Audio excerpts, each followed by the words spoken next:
Look at your father, अपने पापा को देखो और उनके भी फादर को देखो, दादा को। तुमसे पहले तुम्हारे बाप जवान थे और उनसे भी पहले उनके बाप जवान थे। आज अपने बाप के बाप को देख ले, सेल्फी भी ढंग से नहीं आ रही और कल यही तेरी भी दशा होगी। आज फोटो अच्छी आ रही हैं, कल नहीं आएंगे। समय बदल देगा फोटो का फीचर सब।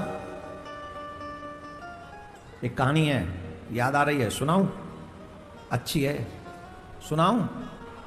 जोर से बोलो, सुनो। एक राजा के राज्य में गरीब ब्राह्मण रहा करता था। एक राजा के राज्य में गरीब ब्राह्मण रहा करता था और उस ब्राह्मण की एक पुत्री थी और वो पुत्री बहुत सुंदर थी, जवान तो थी ही, विवाह के योग्य तो थी ही। ब्राह्मण देवता चाहते थे उसका विवाह जल्दी से हो जाए।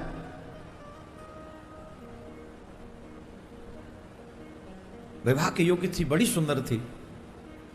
नगर के कोने में बाहर वन जैसा था, जंगल जैसा था, वहां वो रहते थे ब्राह्मण देवता। तो एक दिन राजा कहीं से भ्रमण करता हुआ आया और राजा भ्रमण करता हुआ आया तो उस समय ब्राह्मण की वो पुत्री बाहर कहीं घर के कार्य से बाहर कार्य कर रही थी। तो राजा की दृष्टि उस पर पड़ी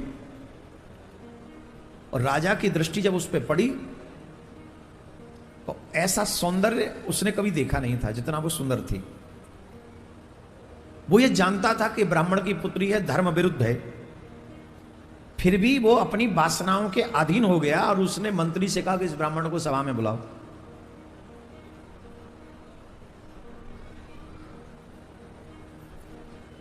राजा ने ब्राह्मण को बुलाया, ब्राह्मण पहुंचे, ब्राह्मण देवता ने प्रणाम किया, राजा ने भी उनका स्वागत किया, सत्कार किया। आओ ब्राह्मण देवता विराजो, मुझे आपसे एकांत में कुछ वार्तालाप करनी है, आज्ञा करें, मैं किस लायक हूं। एकांत में ले गए और कहा कि आपकी पुत्री है जो विवाह के योग्य है। बोले जी महाराज, विवाह के योग्य। मैंने आपकी उस पुत्री को देखा है और मैं चाहता हूं कि आप अपनी पुत्री का विवाह मेरे साथ करा दें। ब्राह्मण देवता ने दोनों हाथ जोड़े, आप क्षत्रिय हैं और मैं ब्राह्मण हूं, कोई भी व्यक्ति आपके साथ अपनी पुत्री का विवाह कर देगा क्योंकि आप राजा हैं। परंतु ब्राह्मण होने के नाते मैं आपसे एक बात पूछना चाहता हूं, क्या धर्म को आप मिटा देना चाहते हैं? आप राजा हैं, आपके हाथ में सत्ता है, पावर है, आप जो चाहे कर सकते हैं। पर एक बात बताइए, धर्म कहता है क्षत्रिय को क्षत्रिय से विवाह करना चाहिए, ब्राह्मण पुत्री का विवाह आप कैसे स्वीकार करेंगे? दूसरा, प्रजा में हर व्यक्ति जो राजा के राज्य में होता है, प्रजा वो पुत्रवत होती है, पुत्रीवत होती है। तो वो पुत्रीवत हुई, उससे विवाह करेंगे तो भी आपको अधर्म लगेगा।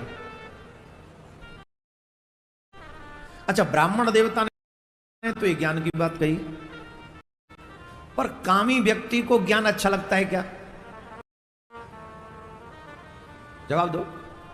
जो कामी होता है, जिस पे काम सवार होता है, वासना सवार होती है, उसे ज्ञान अच्छा लगेगा? वो क्या कहेगा, हट फालतू की बातें करता है, आजकल कुछ नहीं, कलयुग चल रहा है, यही कहेगा ना। यही तो कलयुग चल रहा है, वहां चल रहा है, तुम्हारा तेरा बाप चल रहा है, ठोक देगो वहां, लाल लाल डंडा पड़ता है वहां, सबरी लाल पी रहे जाओ। खैर मुझे क्या, तो बोले उसको समझ में नहीं। बोले तो सुनो, तुम्हारे पास सिर्फ 15 दिन है, 15 दिन में अगर तुमने अपनी बेटी का विवाह हमारे साथ नहीं किया तो मेरे लोग जाएंगे और वहां से तुम्हारी बेटी को ले आएंगे, और भागने की कोशिश मत करना, चारों तरफ मेरे सैनिक ही हैं वहां। निर्बल ब्राह्मण क्या कर सकता है? वो रोते हुए कुटिया में आया, बहुत जोर से रो रहे थे। पुत्री ने पूछा, आप रोते क्यों हो? क्या हो गया? आप तो राजा के यहां गए थे, ऐसा क्या हो गया कि आप रो रहे हैं? बोले नहीं पुत्री, मैं तुम्हें नहीं बता सकता। आप बताइए, मुझे नहीं बताएंगे तो किसको बताएंगे? मैं पुत्री हूं आपकी, आप बताइए, आज्ञा करिए। कहा, राजा तुमसे विवाह करना चाहता है जो अनुचित है। राजा भी नरक में जाएगा और कन्यादान करने पर मैं भी नरक में जाऊंगा, मैं क्या करूं? पुत्री ब्राह्मण की थी, समझदार थी, कोई ना समझ तो थी नहीं। उसने कहा पिताजी 15 दिन दिए हैं ना उसने, उनको जाके कह दो 14वें दिन में आके मिलूंगी उनसे, और उसके बाद वो डिसाइड करें। मैं तैयार हूं विवाह करने के लिए। क्या कह रही, बोले कहो तो ठीक। ब्राह्मण देव गए और राजा से कहा कि 14वें दिन मेरी बेटी आपसे मिलेगी, उसके बाद आप जैसा उचित का समझेंगे। बोल ठीक। राजा अपनी फिटनेस पे ध्यान देने लगा, बढ़िया इत्र वित्र फिटकने लगा, बढ़िया रोज सेविंग शूविंग करवाने लगा, खूब दंड कुश्ती करने लगा, जिससे जब वो ब्राह्मण पुत्री देखे तो मोहित वो भी हो जाए जैसे मैं हूं। अपनी फिटनेस पे पूरा ध्यान दे। 14वें दिन शाम के समय ब्राह्मण पुत्री अचानक से महल में प्रवेश करती है।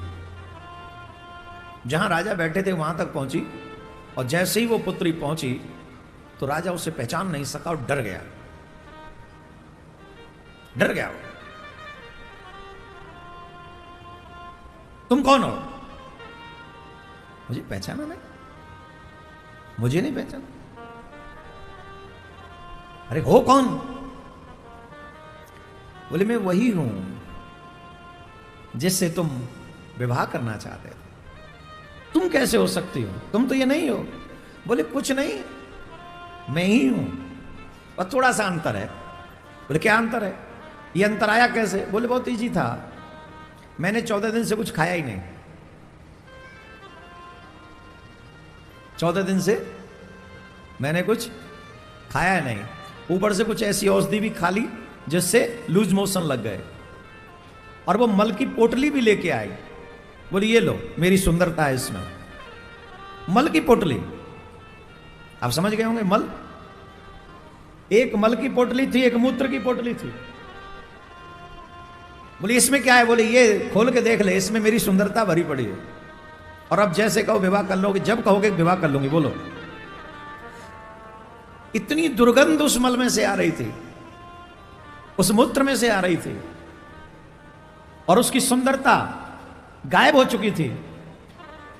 राजा ने पैर पकड़ लिए, मुझे क्षमा करना कि मेरी बुद्धि भ्रष्ट हो गई और मैं ब्राह्मण पुत्री से विवाह करने निकल गया, ऐसा भाव मेरे मन में आ गया, मुझे क्षमा कर दो, मुझे क्षमा कर दो।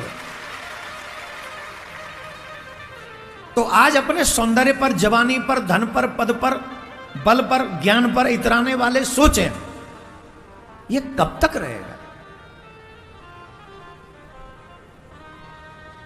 सच देखा जाए तो हमारे अंदर मलमूत्र के सिवा है क्या? और उस मलमूत्र को हमने सुंदरता समझ रखा है। आप सावधान रहिए, भगवान आपको कुछ भी दे, कुछ भी दे, ज्ञान दे, बल दे, धन दे, पद दे, परिवार दे, जो भी दे, उसे भगवान का प्रसाद समझकर अभिमान रहित रहकर अपने जीवन का ज्ञापन करें।